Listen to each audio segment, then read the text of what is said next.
BDR পরবর্তী journalism আমাদের দেখা উচিত। তারপরে আপনার মনে আছে 2011 সালে যখন কেয়ারটেকার গভর্নমেন্টকে অ্যাবলিশ করা হলো, সেটার জার্নালিজম আমাদের দেখা উচিত।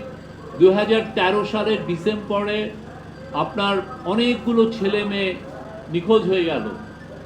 গুমের আগেও হয়েছে, ইলিয়াস আলী 2012-তে গুম হয়েছেন, বাট ওইটা ছিল হলো সবচেয়ে একই সাথে সবচেয়ে বেশি। আপনি দেখেন কয়টা পত্রিকা রিপোর্ট করেছে, কয়জন এগুলো নিয়ে কথা বলেছে, এবং এটা যখন রিপোর্টগুলো আসা শুরু হলো, কারা কারা আবার এই রিপোর্টগুলো নিয়ে এই লোকগুলোকে নিয়ে কটূক্তি করেছে, কোন কোন সাংবাদিক।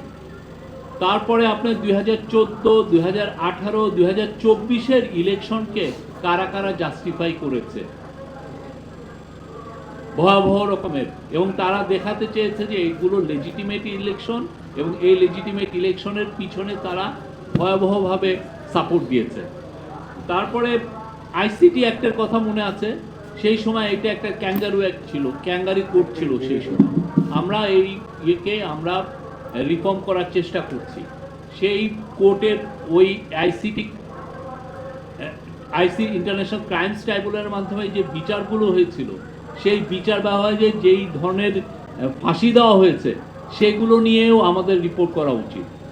আমি জানি অনেক পত্রিকা আইসিটি যে যে দুর্বল একটা কোর্ট, সেটা নিয়ে একটা কথা পর্যন্ত লেখে নাই।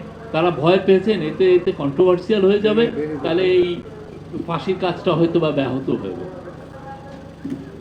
আমরা খালেদা জিয়ার ট্রায়াল দেখেছি,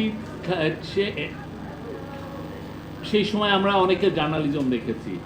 আমরা জানুয়ারি মার্চে 2015 সালে যে অগ্নি সন্ত্রাসের কথা বলা হলো, এটা কারা করলো, কিভাবে করলো, এবং ওই সময় আপনার জার্নালিজমটা আবার আমাদের রিভিজিট করা উচিত।